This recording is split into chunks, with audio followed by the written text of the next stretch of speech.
is the episode 107 of Decoding Fox News, and I'm your host, Juliet Jeske. Each week, I watch and analyze. This past week, it was 18 hours of Fox News, and then break it down. I watch all the Fox News you'd never want to. Let's get into it. We got a lot to cover this week.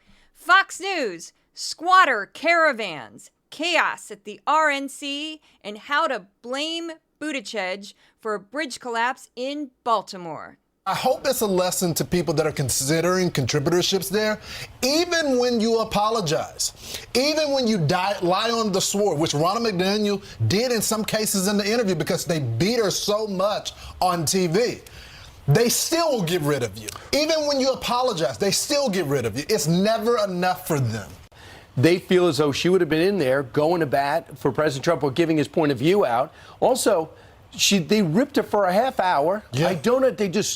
All they talked about was January 6th for 30 minutes with Kristen Welker. Then Chuck Todd lights her up. Joe Scarborough, as you saw, the whole channel does. And then they apologize to their on-air talent for hiring someone. Utter debacle that is known as MSDNC. NBC will never be the same again after the network, of course, allowed their far left-wing hosts to bring out their pitchforks and their torches against the only actual conservative hired there in a number of years. But she is someone who flies in the face of what has become the core ethos over at NBC and MSNBC, from refusing to say that Joe Biden freely and fairly won that election to getting on the phone with Donald Trump and calling up GOP officials in Michigan and pressuring them not to certify the election results. You want to have her on and say, every interview is going to start with, why did you call up those officials? And pressure them not to certify the results when we know how people voted in Michigan? Or why did you say that you don't know that Joe Biden actually won that election? That's one thing. But if you're just going to greet her like a normal opposition voice, like me, just run-of-the-mill establishment Democrat, I don't think that that's correct, and it probably is a bad business decision for them. So Jessica Tarloff is correct right there in that Ronna McDaniel was instrumental in this kind of goofy scheme to basically not certify the election and delay the election, possibly to perhaps keep Trump in power with fake electors and all this nonsense. There's a lot to explain with it, and I've got a lot to cover this week, so I'm not going to rehash this. It's sort of old news, but what she said there is 100% correct. Ronna McDaniel was a terrible choice of a hire by NBC. And I was not shocked that they immediately pivoted and said, our bad, sorry, we're not going to hire her. Now, Fox took this as like the scandal of the century, as they tend to. Everything gets blown out of proportion, as if this was somehow discrediting NBC News and MSNBC specifically. And they were very upset that on-air talent was expressing their own opinions about this. And I was like, you've got to be kidding me. Because Fox News, they openly campaigned for Trump. They don't speak poorly of Fox News, I will give them that. But the hosts often, speak their mind in what I would think is ways that management has no control over them whatsoever.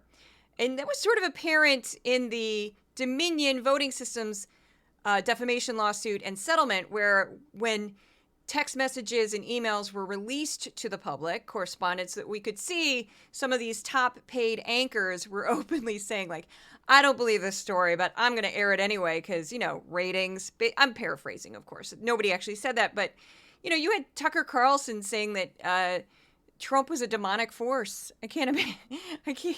All right, then. And now he's like tries to be like he's no bad blood there. Of course not. It's also interesting because they were trying to allude to a lawsuit. And I have no doubt that NBC probably paid whatever to the last dime they had to pay Ronna McDaniel to get her out of that contract. I have no doubt of that because a lawsuit would be far more expensive. And the other issue is I have also no doubt that NBC could easily supply thousands of angry emails from viewers saying, what the heck are you doing here? It was a terrible hire. I didn't get that worked up about it because I kind of thought it was going to go this way. And corporations make terrible mistakes all the time. It's kind of like is this shocking, really? Because whenever you get a company that's so big, in order to make any decisions, you have to have like countless meetings and all these discussions, and things tend to get a little screwy. Like, I would bet whoever thought this was a good idea doesn't actually work in news. It doesn't really understand the news audience. Regardless, it's done. I don't think less of NBC because, again, I just was like, these things happen all the time. I'm just glad nobody got laid off. That's been the huge problem. Like, not, okay, Ronna McDaniel got laid off, but like not swaths of journalists got laid off because of this. So last week, Fox tried desperately to blame the Biden administration for a major bridge collapse in Baltimore. The RNC continued to struggle to raise money, and the folks at Fox melded stories of squatters taking over suburban homes with invasions of criminal migrants. The network also promoted the idea that Donald J. Trump was being persecuted by the many civil and criminal trials he faces. Several Fox News guests implied that the 2024 election might be stolen, even as Fox News faces a $2.7 billion lawsuit from Smartmatic for its role in knowingly promoting lies about fraud in the 2020 presidential election.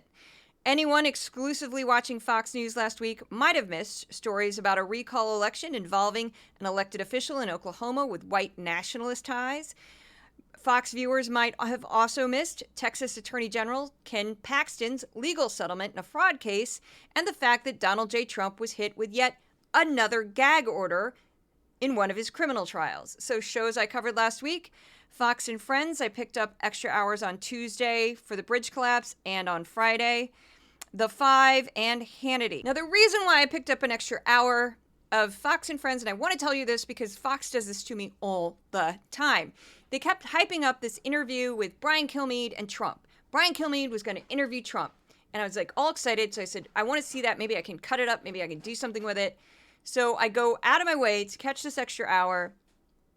And I sit down and I'm like, this is completely lame. Because they'd already showed most of it already. They only included a few extra minutes. And it's like Trump in his plane and Kilmeade like, you're amazing. Tell me about how amazing you are. You're amazing, Donald J. Trump. And it wasn't like softball. I would call it like cotton ball. It was that softball. It wasn't even a ball. Just like a mound of softness thrown at Trump. And it was also heavily edited. And I was just like, waste of time, Fox. But I tried. So I'm going to break down the bridge collapse because this is what happened to me. I was up. Mondays are always my hell day for the week because I'm trying to capture everything I do in a given day with just Fox and Friends, The Five, and the Primetime Show, in addition to PBS NewsHour. And I'm also trying to put together the newsletter and the podcast, and that takes a lot of time. It's very difficult. I was up very, very late working on it, and I saw this story about the bridge collapse, and I went, oh my goodness. And I was immediately sucked in, just horrified. And I went, how is Fox going to cover this? And when I'm looking at the time, I'm like, you know what? I'm still not done with this newsletter podcast. And in a couple hours, they're going to start Fox and Friends. I'm going to stay up. Let's do this. Don't recommend doing this, but I don't sleep very well anyway. So I stayed up and got all 3 hours of Fox and Friends. And this is how it went down. So on Tuesday, the bridge collapsed at 1:28 a.m. And the Fox and Friends starts at 6 a.m. So that gave them a little bit of time. They didn't start to go partisan until 6:58. So they almost went the full hour. Almost. And then, as expected, I'm like, when are they going to blame Biden? When are they going to blame Biden? When are they going to blame Biden? Here we go. Do you wake the president or something like this? It happened at 1:30 in the morning. Is this something you wake the president for? Absolutely. I mean, President Trump would have been awoken in a situation like this.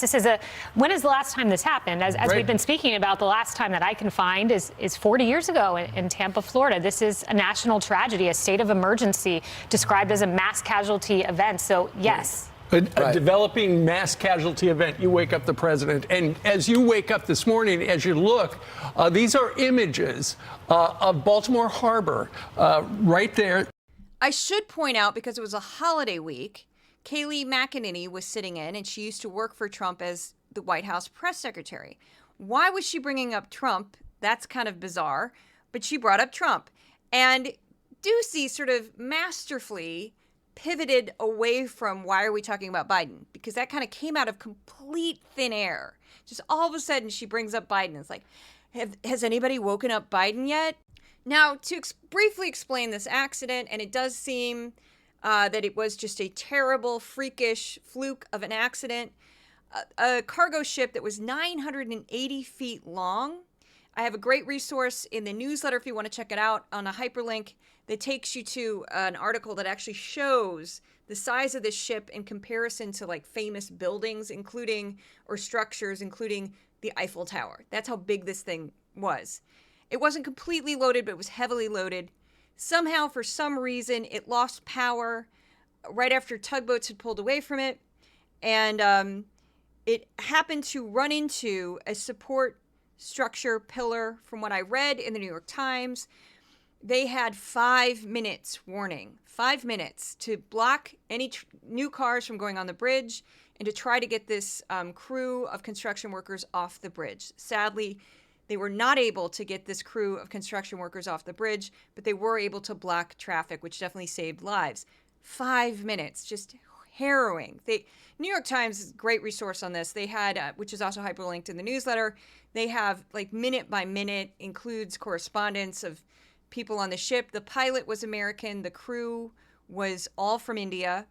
And the co-pilot was also an American. I'm not sure how that works, but they were very experienced. They don't think it was human error at all. Just something went horribly, horribly wrong with the ship. And when the ship is that big, you can't stop it. They tried to drop anchor. They tried everything possible to turn this ship around, and they couldn't do it. So the reason why I wanted to watch how Fox would cover this is because I suspected they would try to blame Biden or Buttigieg. There was no indication anywhere that a government agency sort of screwed up or there was any sort of problem with a government agency. But Fox has a tendency, every time there's an airline snafu, including just canceled flights, even when they're canceled flights due to weather, I've seen people on Fox News blame Secretary of Transportation Pete Buttigieg for these incidents. The problem with the Alaska Airlines where the door plug fell out, they mentioned Pete Buttigieg. They just love to blame him for everything and anything that is remotely related to transportation. So I was just waiting for this. I'm like, how are they going to figure this out? Now, that was the first clip that we heard. That was at 6:58, right before the first hour. The second time anybody from the Biden administration is mentioned is 7:18 a.m., so about 20 minutes later. And they brought on Carrie Kupek-Urban. Her current title is Fox News legal editor. Her former title is Director of Public Affairs and Counselor to the Attorney General, which was during the last few months of the Trump administration. And this is Urban. On the federal response and what's playing out at the moment. Carrie, what do you know? Well, something like this requires massive law enforcement coordination. You have the FBI, you have the Coast Guard, you have the police, you have the transportation department. And so lots of moving parts, lots of moving pieces. And I was thinking about if this had happened when I was at the Department of Justice. And Kayleigh, I heard what you said about waking up the president. Would have been the same on my end, waking up the Attorney General. And what he would have done would be a couple of things. First, he'd call the FBI director and ask, what do you know? And one of the first questions he'd ask, is there any suspicion of terrorist activity? Which we've heard thus far doesn't seem to be the case. Two, foul play. What do we think's going on? Then he would have called the president to brief him. At that point, he, the chief, and I would get on a call, put together a statement to assure the public that the Attorney General is monitoring the situation and we're working closely with our local law enforcement partners. But something like this requires, like I said, massive coordination. Yeah, it seems like the Department of Transportation was on it pretty early. Pete Buttigieg in contact with the mayor. We heard the mayor talk about his correspondence with the federal government saying that they were on it. Now, at this point, my jaw was actually on the floor because I was absolutely shocked that anybody at Fox News would give Pete Buttigieg credit for anything. And from what I could pick up that night, he was on the phone with them at about around 2 a.m. So about a half hour after this accident, he was contacted. He immediately contacted the people in Baltimore. Now, the next time that the Biden administration was brought up was 7:50 a.m., so again, almost at the very end of hour two. And at this point, we've already heard from the White House. There was a statement given about the president's reaction and everything. But he definitely wasn't asleep.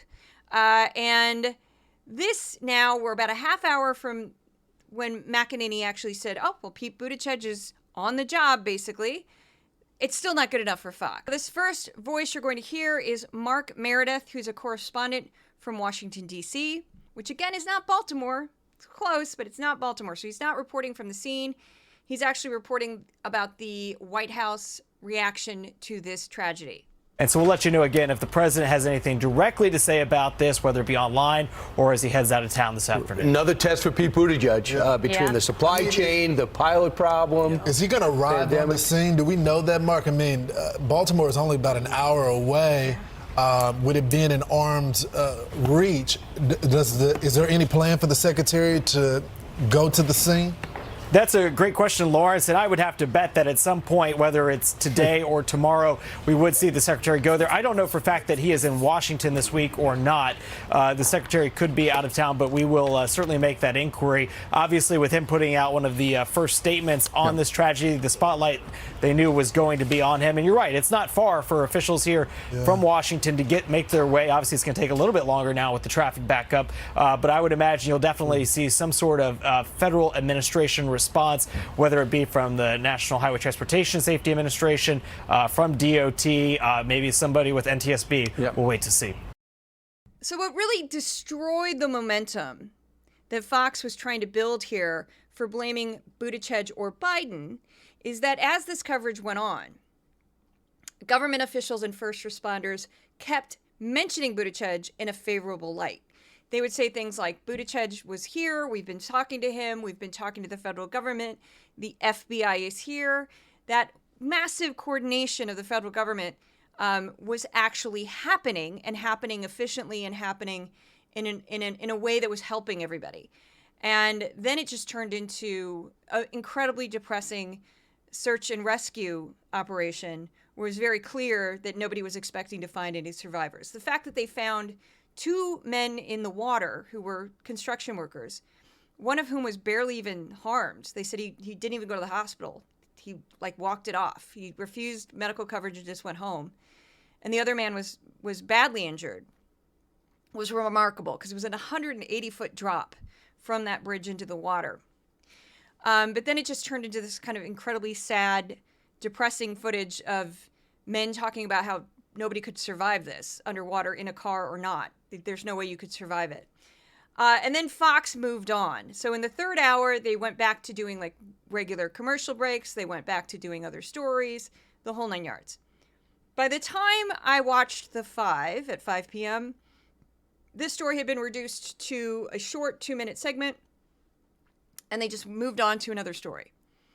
PBS NewsHour, which I always compare Fox to every week, had updates on this story for the entire week, including information about the men who'd perished, more information about what's going to happen next, the city of Baltimore, how this might affect shipping around the country, how this could affect the local economy of Baltimore, the federal response, everything. And I found that in general, PBS does far more follow-up stories when there's a natural disaster or an accident like this. Fox will hype it up when it first happens and almost over-cover it and then just drop it. And they never mention it again. Unless they can find a way to wedge it against Biden. That's what they do. So before I move on to the next story, I should give a quick shout out to my sponsor. And my sponsor is not one person. It's not a billionaire writing me a check. It's not a corporation telling me what to do. It is hundreds of listeners to this podcast and readers of my newsletter. I am 100% reader and listener supported. There's no large benefactor, no rich parents, no trust fund, nothing. Paid subscribers and paid supporters do get exclusive content. I didn't have anything last week because it was a holiday, but I do have something cooking this week that's based on a bunch of old Tucker Carlson Today episodes that I've been going through, and it sort of goes into some of the themes in the 2025 project that's very interesting. So we're going to explore that. It's going to probably be a video. It's going to take a little bit of work, so it's not completely finished yet, but I got the first rough draft. If you can't afford to become a paid subscriber, you can always share the podcast, share the newsletter, tell your friends. That helps tremendously. And moving on, we'll go into the next story. This one was one that I caught that I don't think anybody else caught, that just absolutely floored me. And I'll tell you exactly how this happened. I'm watching Hannity, and Hannity tends to make me kind of zone out like a glazed donut. Like like the syrupy glaze, I don't know, of powdered sugar mixed with milk just sort of slides over my face. And I'm like, what? Because I find him very dull because he tends to repeat all the time. And I'm listening to this and I heard this line at the very end of this clip and went, did she just say unanimously elected? Is she out of her mind? And I went, stopped it, and then replayed it and went, oh, this is good. So I'll set this up. Lara Trump, who is now the co-chair for the RNC, because why not? Just have your daughter-in-law run the RNC. It's not important. And she also said, it openly said, my goal is to get all this money to Donald J. Trump, and we're going to get Donald J. Trump elected, completely negating the fact that the RNC also helps down ballot candidates. And there's many who exist in competitive districts where they're running against Democrats, and they could use that money. But nobody seems to care. Let's just put your daughter-in-law in charge. This woman has no experience fundraising. She has no idea what she's doing. But you know what? She's loyal. So we're going to put her in charge with this other person who's another loyalist to Trump. And so this brief interview, they spent the first 3 minutes just bashing Biden. And then Hannity says, and this is the exact quote, certainly you, at least, want to match, if not surpass, their, and he means the DNC, efforts. Can you get that done in 2 to 224 days? That seems like a heavy lift. And here's her response. It may be a heavy lift, but I'm here at the RNC right now. Look what time it is. We're working overtime. I promise you we're focused on all of these things. We would love to have one day of voting. We'd love to have voter ID and paper ballots. We can get back to that place, Sean, but we have to do it by electing Donald Trump at the top of the ticket, expanding our lead in the House, and taking back the Senate. And then maybe we get back there one day. We got to play the hand that we're dealt, and that means as soon as you can go vote out there, and then you spend your time every single day from that day on until Election Day taking people to vote. We are going to have a legal ballot harvesting operation at the RNC. It's something that has never been done before. But yes, 224 days to victory. We are going to get it done because, Sean, we have no other options. If Joe Biden is successful, if the Democrats are successful in November, it means they are able to employ communist tactics, as you're just discussing, against their political opponents. It means that on the other side of this, we do not have the same country left. So we're focused, we're working hard, and we're going to make sure that on November 5th, there are no questions. Donald Trump will unanimously be the president of the United States. And because, number one, like unanimously elected, what on earth does that mean? Unanimously? So that would be everyone in the United States voting for Trump. Technically, that's what unanimously means. That was a poor choice of words, Miss Trump. So that already just made me laugh. And then the communist tactics was funny. And notice she never says, like, this is my plan for fundraising. She has sort of a half-baked plan for get out the vote, which she's telling people, like, once you vote early, get other people to the polls. Okay, that's not really specific. That's kind of vague. She didn't mention fundraising at all. And then she just says unanimously elected as president. Now, when I posted this, a lot of people reacted to the ballot harvesting line. Now, this is tricky because hosts and guests on Fox News have a strange relationship with the term ballot harvesting. They've used the term to accuse Democrats of stealing elections, while they've also equated it with a benign get out the vote drive, which is true. This word gets used a lot on Fox, gets tossed around, and I don't think they really know what they're talking about. So what is ballot harvesting? Because I had so many reactions to this term from that clip, I'm going to explain it a little bit in the newsletter with hyperlink. So ballot harvesting is actually legal in some states. It's a practice that involves third parties collecting and delivering ballots. According to reporting by CBS News, one of the most high-profile cases of illegal ballot harvesting involved a Republican operative named McCree Dowless, who was indicted for mishandling absentee ballots in an effort to sway an election for a pastor named Mark Harris for a congressional seat in North Carolina's 9th District. So the election was overturned. Harris claimed he knew nothing about the scheme and decided not to run in the new election. Dowles was accused of paying workers to collect absentee ballots from voters, to fraudulently sign them and then deliver them to election offices. But notice he got caught. So there's all these safeguards to prevent fraud and he got caught trying to do this. In the case of legal ballot harvesting, volunteers or campaign workers go to the homes of voters, collect ballots, and then drop them off at polling places or election offices. In some states, it's legal to pay workers who deliver ballots an hourly wage. And according to the National Conference of State Legislatures, 26 states allow a voter to designate someone else to return their ballot for them. It's normally done for voters who have a physical disability that might make it difficult for them to wait in line at a polling location. I don't think the number of people who vote this way is very large. I couldn't find an actual number on that because I think it varies from state to state, just like the laws vary from state to state. But I don't think it's, so great that it's moving the election either way. It does give people the right to vote who can't get up and go to a polling place. And I think that's a very positive thing. And there are safeguards and checks and balances to make sure there's no fraud. I used to play music and sing at a nursing home in Port Chester, New York. And there was one time I was there where I saw this in action. And at least in New York, at this nursing home, it was handled incredibly professionally. And there was zero coercion about voting. And it was so long ago. I think it was like G.W. Bush. And another thing that they misrepresent a lot on the right wing, especially that ridiculous movie 2000 Mules, which I broke down in great detail, debunked stuff on that. I was one of many people who debunked that movie on the podcast and a newsletter eons ago. They try to act as if you can just go to a polling place and say, give me 50 blank ballots. That's not going to happen. That's not how absentee ballots work.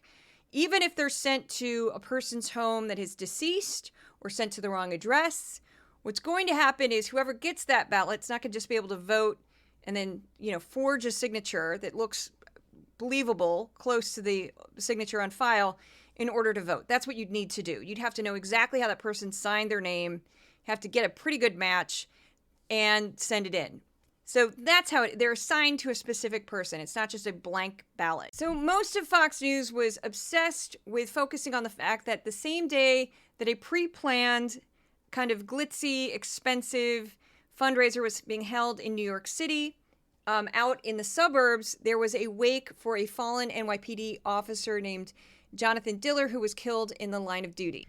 Now, the family invited Trump to the wake. I have no idea. Nobody ever mentioned if the family also invited Joe Biden. Presidents don't normally go to wakes or funerals of fallen police officers. That would be something a governor would do, perhaps a district attorney, something like that.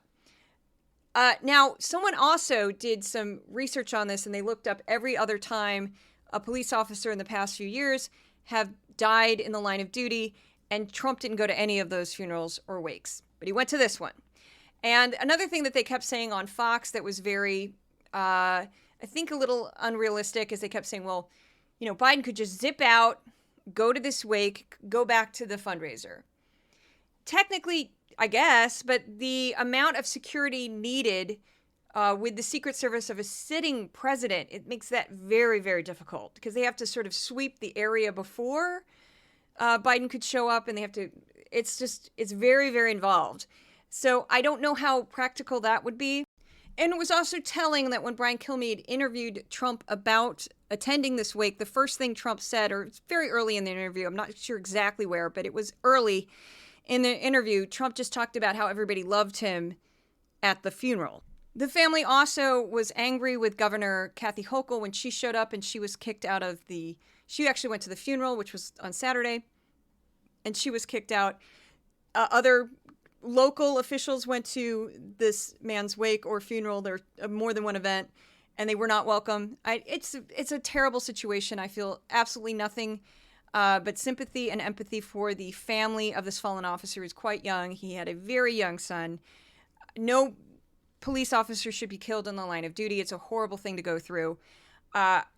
So that being said, as Fox was pushing this, again, this juxtaposition of Trump versus Biden, which started kind of on Thursday and went through Friday, Greg Gutfeld, oddly, didn't bring any of that up. He was deeply, deeply offended that Stephen Colbert would host a fundraiser for the DNC, which is what happened. You got Colbert has morphed into a full-on shill. Remember, he was dancing for pharmaceuticals. Oh, yeah. Now he's dancing for a leader who's on pharmaceuticals. I don't think Fox would allow me to do that. No. I don't think Fox would say, you know, I don't think you should be holding a fundraiser for the Republican candidate. In 10 minutes, I'd be doing a podcast with Don Lemon. So given all of that backstory, it was very odd that Greg Gutfeld took this angle with it. It seemed like he was jealous of Stephen Colbert. I don't know. I can't read his mind. But it seemed like a very strange thing to complain about. Now, Stephen Colbert, unlike Greg Gutfeld, does not work for a news organization. Now, Fox News is not really considered legitimate by most people that don't like Fox. But Fox News definitely likes to still try to appear to be a legitimate news channel. So, yes, Greg Gutfeld could get in trouble for that, I guess. However, I'm going to point this out in the next clip. Sean Hannity doesn't seem to have a problem with this. Sean Hannity has blurred those lines many, many times. Journalists, we don't have like an official code of ethics, but generally speaking, it is very, very frowned upon for journalists to do the following: to endorse a candidate, to participate in any sort of fundraising for a candidate or a political party, to go to political protest, really to go to any protest, to even donate to campaigns, because that's something you can look up. It's public information. We're not supposed to do that. We're supposed to look more objective than that. Some hardcore journalists don't even vote, which I think is a little silly, because there's an election today for the primary in New York. I can go vote. No one's going to know how I voted. No one's going to know that I voted. So I have no problem with voting. But since I have switched careers, I do take this very seriously. I was offered to do an appearance just to promote this podcast and this media project that was for Democratic candidates, and it was a fundraiser. And I said, I'm sorry, I have to turn that down. I'm a journalist, not a pundit. And I say that all the time. So this is a clip from Hannity appearing at he was in the audience at a Trump rally. And this is from 2018, October 2018, I believe. And Trump called him up on stage, and he went ahead and went up on stage and started speaking on a mic. This is outrageous. Anybody who works in journalism, even if he doesn't call himself a journalist, this is outrageous. So this is what happened. And the first clip. Come on up, Sean Hannity.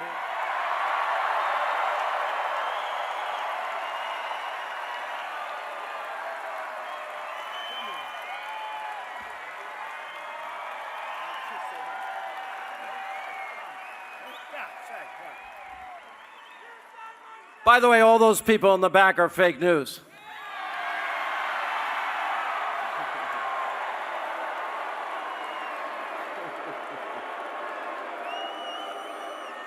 Mr. President, I did an opening monologue today, and I had no idea you were going to invite me up here. And the one thing that has made and defined your presidency more than anything else: promises made, promises kept. 4.5 million new American jobs, 4.3 million Americans off food stamps, 4 million Americans out of poverty, and we're not dropping cash loads of cargo planes of cash to Iranian mullahs that chant death to America. Mr. President, thank you. Thank you. Do you like the fact that we are now in the longest, strongest economic growth streak in American history? Do you like the fact that this man is the tip of the spear who goes out there every day and fights for us? Ladies and gentlemen, that woman needs no introduction. You can tell by her voice exactly who that was. That was none other than Judge Jeanine. I'm not sure what role she had at Fox News in 2018, but she's been with the network for a while now. And there she was, also blatantly campaigning for Donald J. Trump. Yeah, true story. I didn't even know she was in the video. It was just labeled like Hannity. And the reason why I knew that this happened is it was in Brian Stetler's book called Hoax, which I've read twice, cover to cover twice.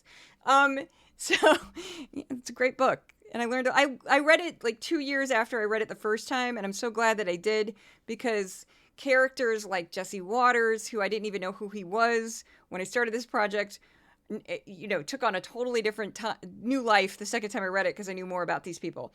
Anyway, so I'm just going to break down 2 other times Hannity also got busted for blurring the lines between his job, which is supposed to be sort of objective as a journalist, and shilling for Republicans. So in 2010, members of the Republican Party who identified with the Tea Party movement advertised that Sean Hannity would appear at a fundraiser. Fox News said it had not approved the arrangement and ordered Hannity to cancel the appearance. In 2016, again, this is according to reporting by the Associated Press, Hannity was part of a Trump political video, which Fox said it had not known about in advance and told Hannity not to do it again. So there you see, 2 years later, Hannity, who is, by the way, the highest paid anchor on Fox News, reportedly making $35 million a year. He doesn't care. He still does this anyway. So, you know what? Maybe they would have fired Greg Gutfeld over that, but they don't seem to care that the person who's been with the network for the longest of anybody else at the network, at least on-air talent, that would be Sean Hannity, was blatantly shilling for Trump right there.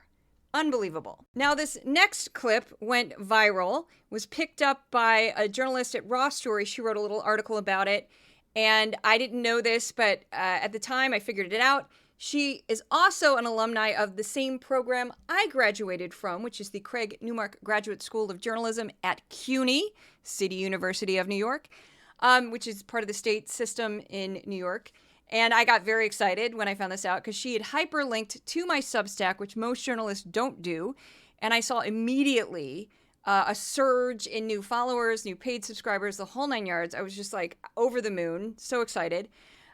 This is Judge Jeanine Pirro completely embarrassing herself. And I sort of debunked what she said because I have a sibling who's an attorney. That's how I figured out. She's an actual attorney and a judge, a former judge, and she completely botched this one.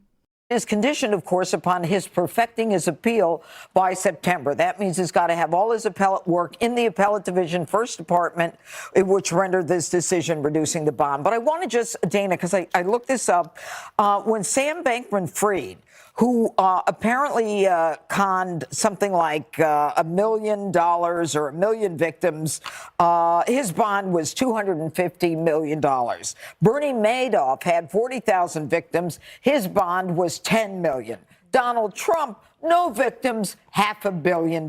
I mean, I don't know where those people from the other stations are learning the law or what they're talking about. But look, there's no harm, no foul. That's the end of it. No harm, no foul. That's the end of it. I'm Judge Jeanine. Okay, Judge, I'm going to break this down for you in one sentence. You are comparing criminal trials to a civil judgment. Ha-ha! Not the same thing.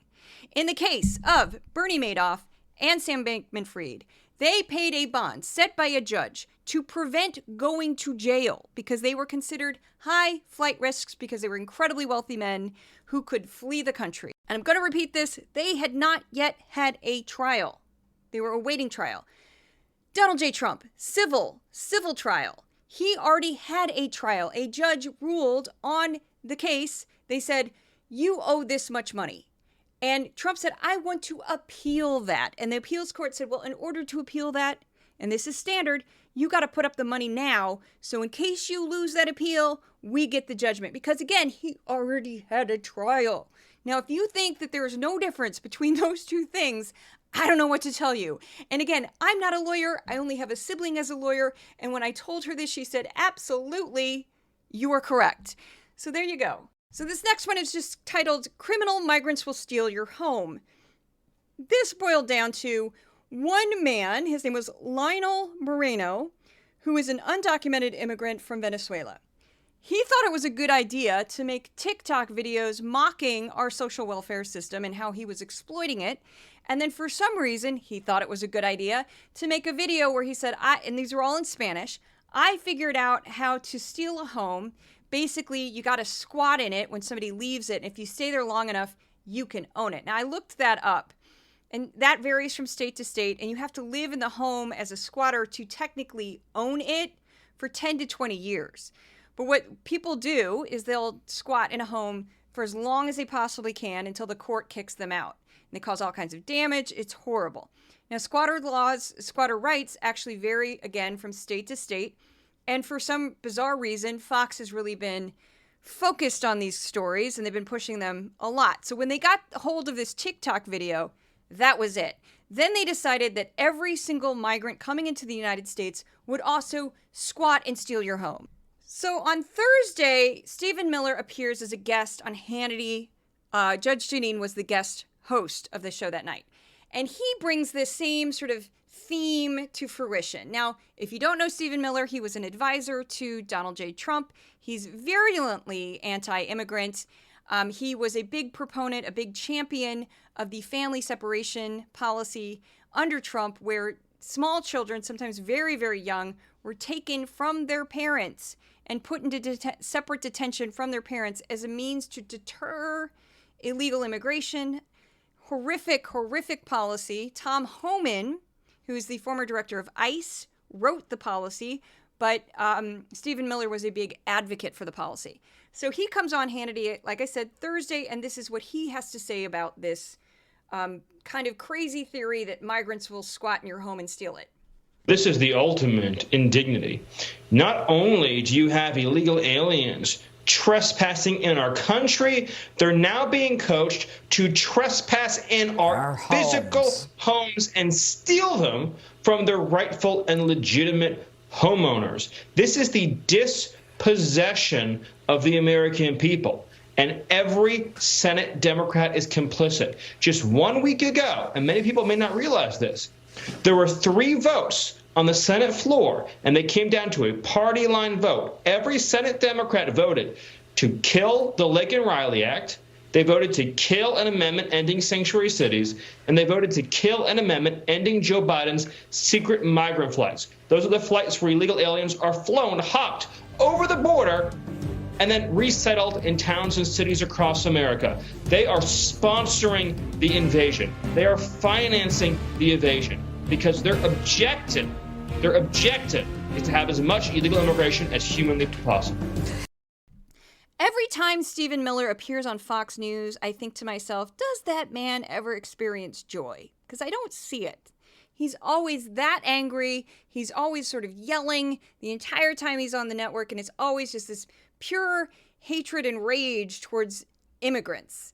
And again, he's a descendant of immigrants, like many of us. So, whatever.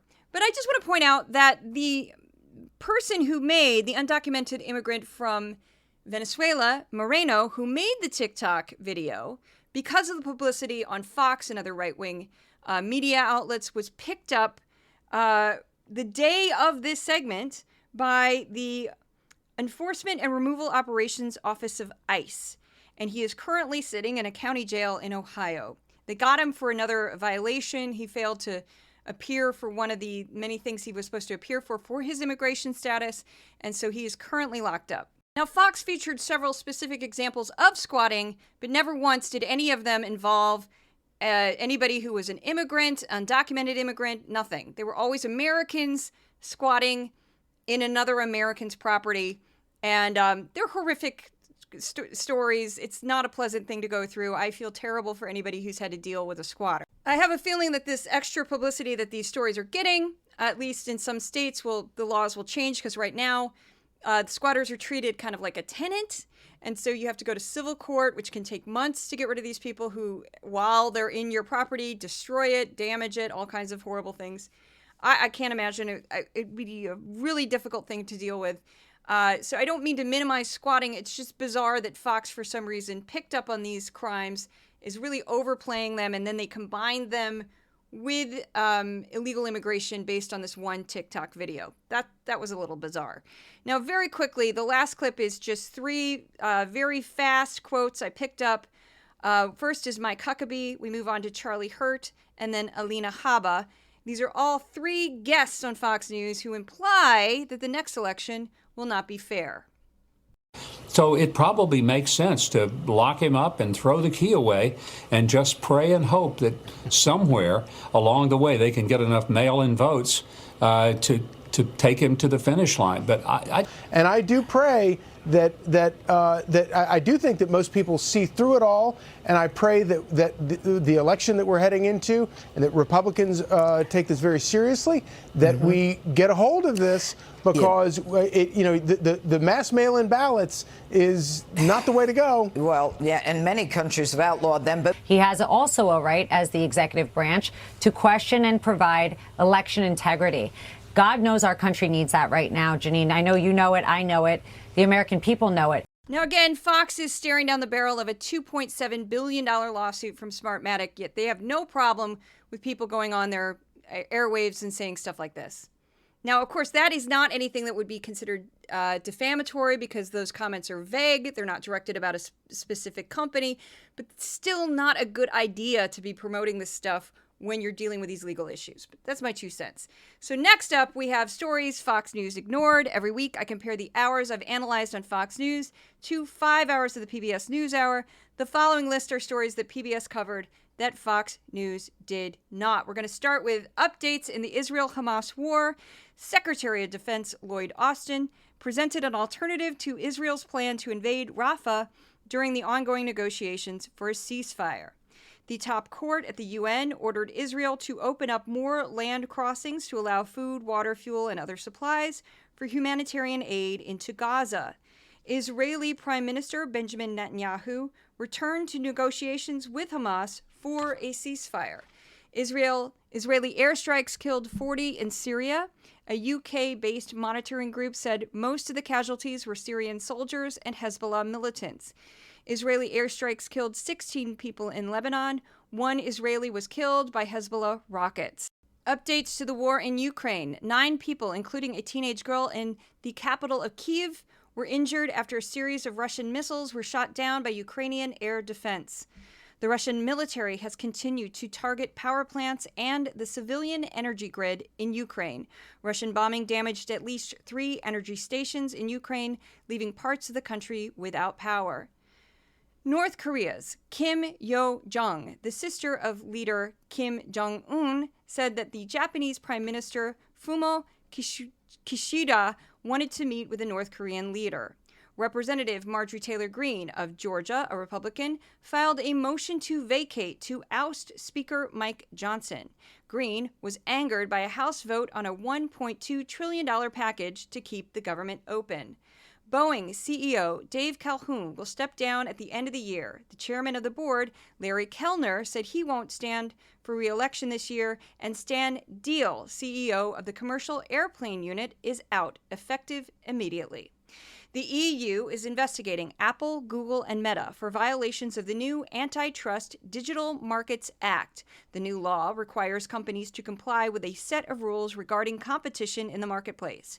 Companies that do not comply face financial penalties, or even the EU forcing them to break up their businesses. The U.S. and U.K. have imposed sanctions on individuals and groups that they say have engaged in a hacking campaign against politicians and critics of Beijing. The cyber espionage campaign is allegedly part of the Chinese Ministry of State Security. The High Court of London temporarily blocked an extradition of WikiLeaks founder Julian Assange to the United States. U.S. authorities want to try Assange on espionage charges, saying he put the lives of sources at risk when he published confidential military documents. The UK court gave the U.S. 3 weeks to verify that Assange's actions would be covered under the First Amendment and that he would not receive the death penalty. Financial aid has been stalled for hundreds of thousands of college-bound students due to an application error by the Free Application for Federal Student Aid. Officials said that they have fixed the error and that it will not affect future records. A New York judge issued a gag order on former President Donald J. Trump, limiting what he can say about potential witnesses in the criminal trial relating to hush money payments scheduled to begin next month. Texas Attorney General Ken Paxton will pay a fine to settle a case involving first-degree securities fraud and 1 third-degree charge for failing to register as an investment advisor. The highest court in Venezuela upheld a ban on Maria Corina Machado, an opposition candidate in the presidential election. The U.S. eased some of the sanctions on Venezuela's oil, gas, and mining industries in October, with an agreement that the Maduro administration would open up elections to opposing parties. President Joe Biden has threatened to reverse some of the sanctions relief if Maduro's government fails to lift bans preventing Machado and others from running for office. Visa and MasterCard settled with merchants over the fees both companies charge merchants for credit card transactions. Critics of the industry do not think the savings will be passed on to consumers or credit card users. 3 white men who killed Ahmaud Arbery, an unarmed black man, asked federal appeals court to throw out their hate crime convictions. Arbery was jogging in a Georgia subdivision when 3 men chased him down and killed him on the suspicion that he was robbing homes in the area. There is no evidence linking Arbery to any home break-ins. A 12th suspect was arrested in Russia over a terrorist attack at a concert hall in Moscow.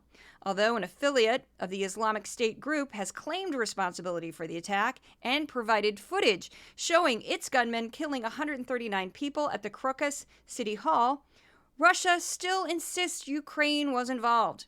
Russia has not provided any evidence supporting its claim against Ukraine. For the first time in 27 years, the U.S. government has changed how it categorizes people by race and ethnicity. Officials believe it will more accurately count residents who identify as Hispanic and of Middle Eastern and North African heritage. The Biden administration restored rules to protect species of animals and plants that were rolled back during the Trump administration. An investigation by the Associated Press found that between 2012 and 2021, more than 1,000 people died after police used physical force that's considered non-lethal. That includes batons, stun guns, physical restraints, and chemical agents. Only 28 of the officers involved faced criminal charges.